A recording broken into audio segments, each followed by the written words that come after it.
Audio Jungle.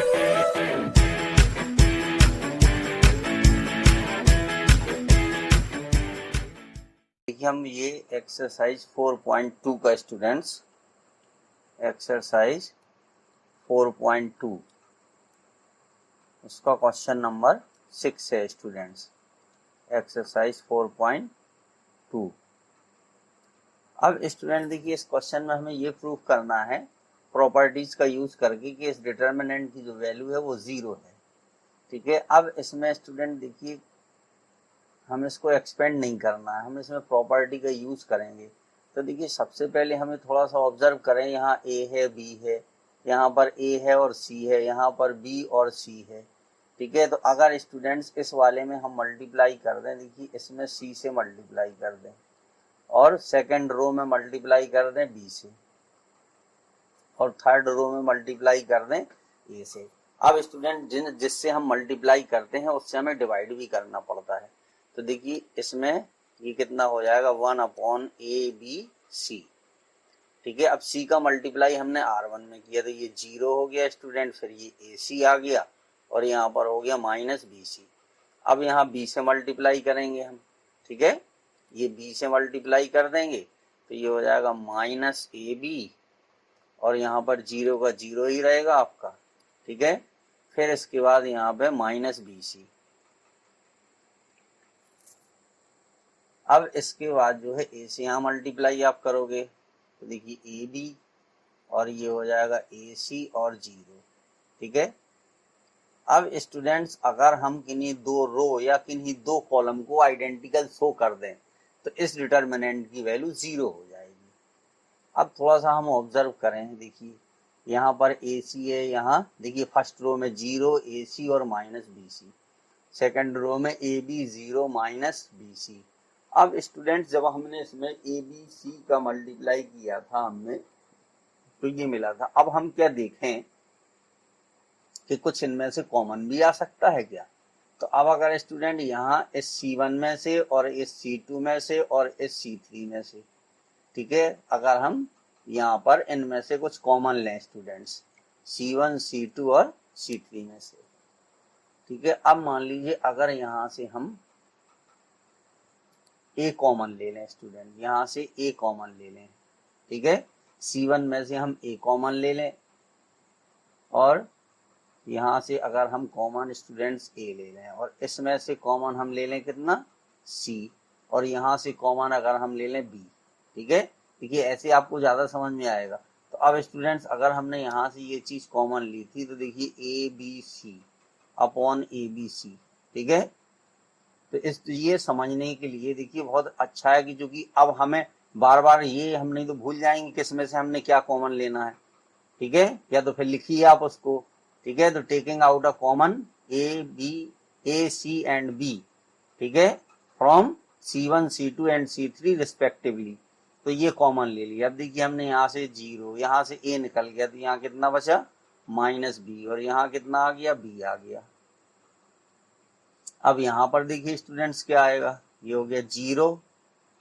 ठीक है, यहाँ से C कॉमन लिया हमने C2 में से तो यहाँ कितना आ गया A।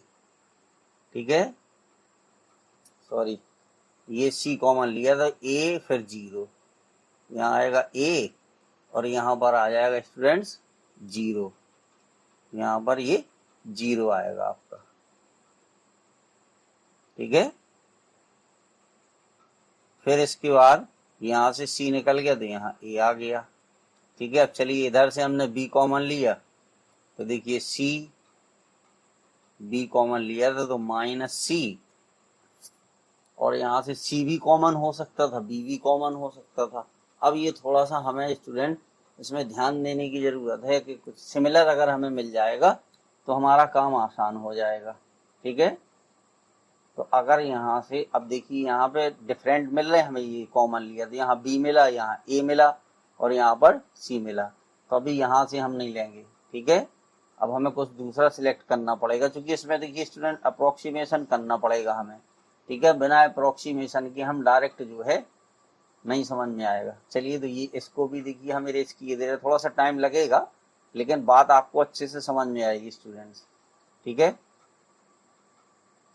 देखिए चलिए तो इतना तो ये हमारा, अब बाकी चूंकि यहाँ में सिमिलरिटी दिखाई दे रही है, देखिए यहाँ पर सिमिलरिटी है, ठीक है, और ये, ठीक है। तो अगर इसमें हम चलिए कोई प्रॉपर्टी यूज कर दें, ठीक है, तो अगर हम इन दोनों को ऐड कर दें स्टूडेंट्स, अगर हम इन दोनों को ऐड कर दें, ठीक है, इसको और इसको, ठीक है, तो यहाँ पे देखिए ए बी आ जाएगा, हाँ सबट्रैक्ट, बस आ गया स्टूडेंट। देखिए अगर हम इसमें प्रॉपर्टी ये लगा दें R1 इज इक्वल टू, ठीक है, R1 माइनस R2, ठीक है, अगर ये हम इसमें प्रॉपर्टी लगाते हैं R1 is equal to R1 minus R2, ठीक है, तो 0 और माइनस ए बी, तो कितना आ जाएगा स्टूडेंट, यहाँ पर आ जाएगा देखिए ए बी, ठीक है, यहाँ पर आ गया ए बी, और यहाँ पर कितना आ जाएगा ए सी, ठीक है, और यहाँ पर कितना आ गया 0। चलिए अब इसमें अगर हम ये प्रॉपर्टी, इसमें एक प्रॉपर्टी को यूज कर दें, ठीक है, चलिए इसको ऐसे ही लिखते हैं, प्रॉपर्टी बाद में लगाएंगे, माइनस ए बी 0 और माइनस बी सी, ये हो गया। अब इसके बाद ये यहाँ पर है देखिए ए बी ए सी और 0, इस तरीके से ही आ गया स्टूडेंट्स, ठीक है।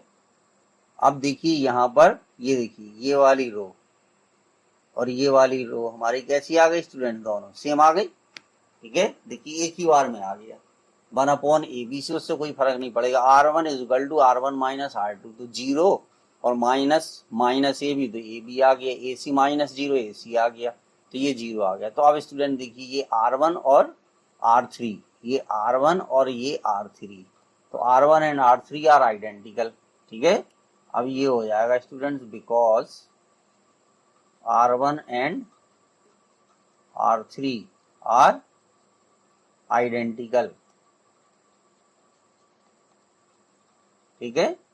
वैसे स्टूडेंट्स हम उसको एक बार में भी कर सकते थे, लेकिन हम ये चीज आपको बता रहे हैं कि आप इसको जो है थोड़ा सा अप्रोक्सीमेट करके करिए, नहीं आ रहा है तो कोई बात नहीं, फिर से करिए, बिकॉज R1 एंड R3, ठीक है, are identical, so the value of determinant, ठीक है, the value of determinant is 0, ठीक है। इस तरीके से स्टूडेंट ये 6 वाला क्वेश्चन करना था, अच्छा क्वेश्चन है स्टूडेंट्स, ठीक है, इसको ध्यान से 1-2 बार लगाइए, और जरूरी नहीं मैं जैसे मैंने लगाया, आप तो ये ट्रेंड समझिए कि इसमें करना क्या है और उसको अपने हिसाब से लगाइए, ठीक है। अब स्टूडेंट देखिए इस क्वेश्चन में, क्वेश्चन नंबर 7 में ये आपका डिटर्मिनेंट दिया है, इसमें हमें प्रूफ करना है कि इसकी value 4a square B square C square है। तो अब इसमें से क्या किया स्टूडेंट्स हमने कि R1 R2 और R3 में से, ठीक है, ए बी और सी, ठीक है, ये कॉमन ले लिया। तो अब देखिए हमने R1 में से ए कॉमन ले लिया, तो यहाँ पर बचा माइनस ए बी सी, और यहाँ पर सेकेंड रो में आया ए माइनस बी और सी, ठीक है, और थर्ड रो में हमारा क्या बचा स्टूडेंट्स, इसमें से हमने लिया था सी कॉमन, तो यहाँ पर आ गया हमारा ए, और यहाँ पर ये बी हो गया स्टूडेंट्स, ठीक है, ए बी माइनस सी ये बचा है, इसको साफ साफ लिख दें हम, ठीक है, इतना बचा है स्टूडेंट्स। अब इसमें क्या करेंगे, इसमें जो हम प्रॉपर्टी अब लगाएंगे स्टूडेंट्स, देखिए R1 इज इक्वल टू क्या हो जाएगा, अगर इन दोनों को हम ऐड कर दें, R1 प्लस R2 को और ऐड करके और उसको R1 की प्लेस पे लिख दें, ठीक है। दूसरा हम क्या स्टूडेंट्स के R2 equal to R2 plus R3,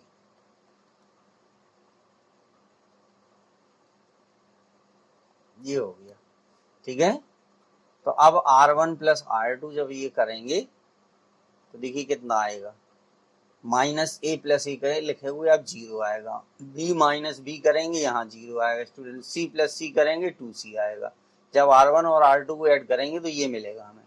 अब R2 और R3 को ऐड करके स्टूडेंट्स R2 के प्लेस पे लिखना है, ये इसका मतलब होता है।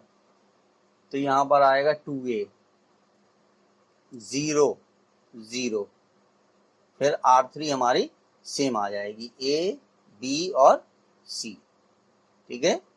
चलिए अब हमने स्टूडेंट्स कॉमन के लिए क्या ले लिया, ठीक है, जो कॉमन हमने लिया है यहाँ पर ABC कॉमन था, और अभी हमने इसमें से, अब स्टूडेंट इसमें से हम कॉमन ले लेंगे।